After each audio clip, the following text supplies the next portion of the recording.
राहूचा कुंभ राशीतील प्रवास स्वतःच्या नक्षत्रात आहे आणि शनी मीन राशीत मार्गस्थ होण्याची वेळ आलेली आहे. म्हणून मकर राशीसाठी हा काळ केवळ बदलांचा नाही तर भविष्याचा एक पाया घालणारा आहे. प्राचीन ग्रंथात सांगितलेलं आहे, राहू अर्थ मार्गन विचित्र रूपेण प्रसारयती. राहू जे मार्ग उघडतो ते साधे नसतात, ते अचानक खोल आणि परिणामकारकच असतात. आज आपण मकर राशीसाठी या दोन्ही ग्रहांनी निर्माण केलेल्या संधी, धोके आणि बदल यांचे स्पष्ट, तर्कयुक्त आणि कोणताही आडपडदा न ठेवता विश्लेषण पाहणार आहोत. राहू स्वतःच्या नक्षत्रात म्हणजे शततारका नक्षत्रामध्ये आलेला आहे आणि 27 नोव्हेंबर रोजी इतके दिवस वक्री असलेला शनी सुद्धा आता मार्गस्थ होणार आहे. शनी हा तुमच्याच म्हणजेच मकर राशीचा स्वामी आहे. राहू स्वनक्षत्रस्थो अर्थलाभम च मनोभ्रमम च ददाती. प्राचीन होरामध्ये हे सांगितलेलं आहे की राहू स्वतःच्या नक्षत्रात असेल तर एकीकडे लाभ निर्माण होतो, पण त्याच वेळी विचारांमध्ये भ्रमही वाढत असतो. हा नियम मकर राशीसाठी अत्यंत लागू ठरणाराच आहे. मित्रांनो, राहूचा कुंभ राशीतील प्रवास जो असेल ना, तो मकर राशीच्या धनस्थानातून येतो, म्हणजेच दुसऱ्या भावातून, जिथे धन, कुटुंब, वाणी यांचा विचार केला जात असतो. घरातील कुटुंबावस्था, संचय, बचत, आपण कसं बोलतो, आपली मूल्ये आणि संस्कार ह्या सर्व गोष्टींचा विचार ह्या द्वितीय स्थानातून होत असतो. द्वितीय भावातील ग्रह जो आहे ना, तो मनुष्याचा एक पायाच बदलत असतात आणि राहू द्वितीय भावात सकारात्मक परिणामही करतो. त्याचा सकारात्मक परिणाम असा असेल की धनलाभही वाढण्याची संधी मिळते. राहू द्वितीय भावातून जात असताना धनप्रवाहाचे नवे मार्ग उघडतो. पूर्वी जिथे आर्थिक वाढ थांबली होती तिथे अचानक गती येते. काहींसाठी भांडवल, नवी कमाई किंवा जुनी थकलेली रक्कम मिळण्याची पण शक्यता निर्माण होते. कुटुंबात तुमचा एक प्रभाव वाढलेला असतो. तुमचे मत कुटुंबात अधिक मानले जाते. निर्णय तुमच्या हाती येतील आणि तुमच्या बोलण्यात वजन पण जाणवेल.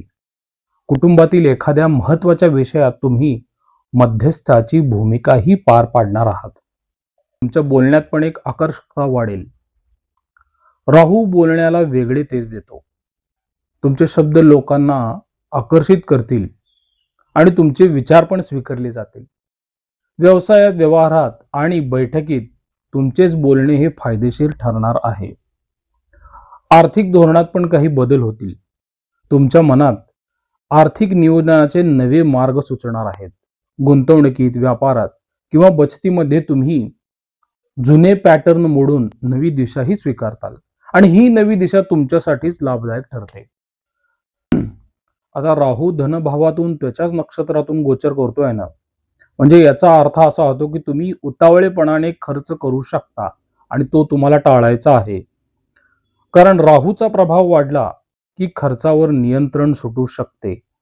मनोभावना वाढल्यामुळे अचानक घेतलेले निर्णय जे असतात ना, ते सुद्धा नुकसानदायक ठरू शकतात. बोलण्यात अनपेक्षित कटुता येऊ शकते. वाणीवर राहूची एक सावलीच असते आणि त्यावेळेस तुमचे शब्दही तीक्ष्ण होतात.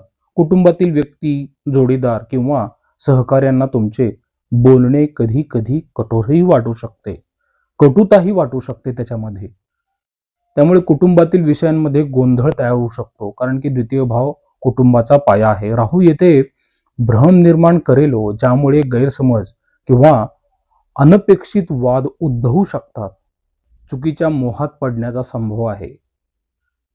पैसे मिळवण्यासाठी घाई, आंधळा विश्वास आणि न तपासलेले व्यवहार जे असतात ना, हे सर्व धोका वाढवतात.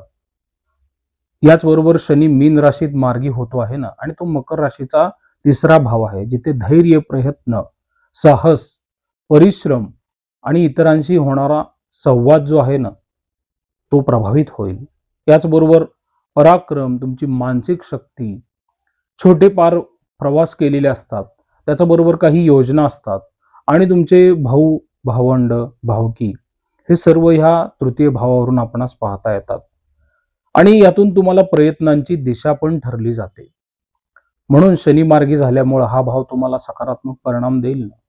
याच्यामध्ये प्रयत्नांना स्थिर दिशा मिळत असतील.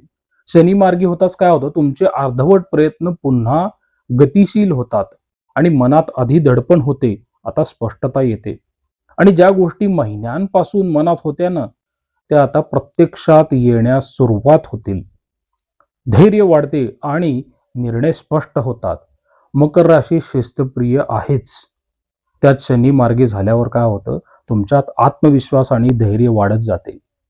तुम्ही घेतलेले निर्णय अचूक आणि विचारपूर्वकच असतील. भावंडांशी सहकार्य पण वाढत जाते. काय आहे की तिसरा भाव भावंडांचा असल्याने त्यांच्याशी संबंध स्थिर आणि सहयोगी होतात आणि त्यांच्याकडून तुम्हाला मदत मिळू शकते किंवा तुम्ही त्यांना दिशा देऊ शकतात आणि मित्रांकडून पण मदत मिळेल. लहान प्रवासातून फायदे पण होतात बरं का, वाया जाणार नाहीत प्रवास. शनी मार्गी असताना काय होतं, केलेले प्रवास उपयोगीच ठरतात. काम, व्यवहार किंवा नवे संपर्क जुळवण्यात हे प्रवास तुम्हाला लाभदायक ठरणारच आहेत. शनीभाई सावधानता घ्यायला सांगतो बरं का. जबाबदाऱ्या ह्या वाढणारच आहेत. तुमच्यावर कामाचा भार हा वाढेल, त्यामुळे तुम्ही वेळेचे नीट नियोजन करणे गरजेचं आहे. म्हणून तुम्हाला जर शिस्त नसेल तर थोडा थकवा जाणवेल आणि तुमच्या बोलण्यामध्ये गंभीरता वाढेल. तुमचे शब्द वजनदार असतील, पण काही लोकांना ते कठोर वाटू शकतात. त्यामुळे संवादात थोडा समतोलपणा आवश्यक आहे. राहू आणि शनी हे एकमेकांपासून मागे पुढे चालत आहेत बरं का. राहू तुम्हाला आर्थिक आणि कुटुंबीय क्षेत्रामध्ये म्हणजे कुटुंबातच थोडाफार बदल घडवून आणू शकतो. शनी तुम्हाला धैर्य, संयम आणि योग्य दिशा देईल. पण दोन्ही ग्रहांच्या या गोचरीमुळे प्रयत्नांचे फळ मिळण्याची शक्यता ही मकर राशीसाठीच वाढलेली आहे. पण उतावळेपणा आणि बोलण्यातली जी कटुता असते ना, ती टाळायला पाहिजे. तरच घरामधील सौम्यपणा आणि प्रेम टिकून राहते. आर्थिक स्थितीवर कसा परिणाम करेल हा मार्गी झालेला शनी? ठीक आहे, तुमचा इन्कम वाढेल, वेगवेगळे इन्कमचे सोर्सेस असतील, नवीन उत्पन्नाचे स्रोत निर्माण होतील, अडकलेली रक्कम मिळण्याची पण शक्यता आहेच. सावधानता काय बाळगली पाहिजे? व्यवसायामध्ये तुम्ही फायनान्शियल प्लॅनिंग फार गरजेचं आहे. व्यवस्थित करावं ते. आणि कागदपत्रे न तपासल्यास तुमचं नुकसान होऊ शकतं. चुकीच्या लोकांवर मात्र अवलंबून राहू नका.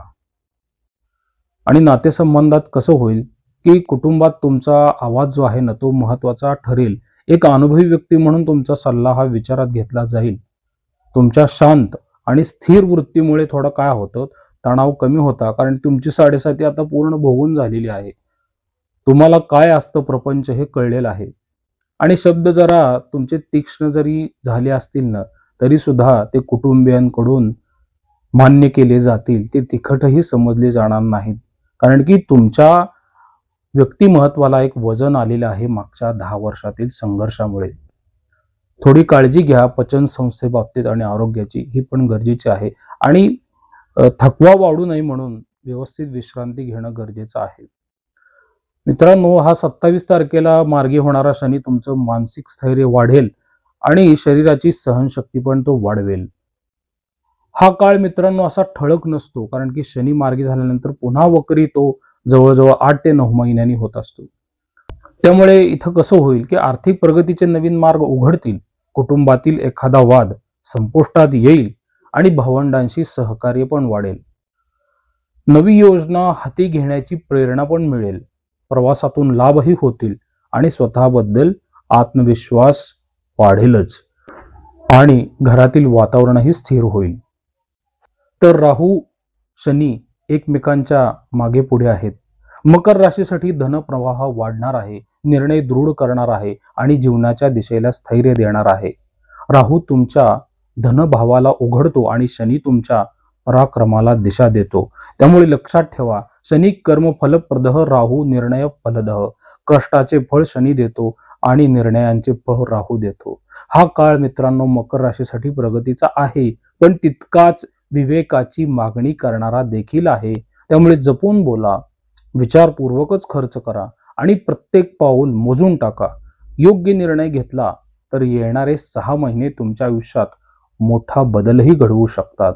पुन्हा भेटूया पुढच्या मार्गदर्शनामध्ये. प्रसाद कुलकर्णी, पंढरपूर. श्रीराम.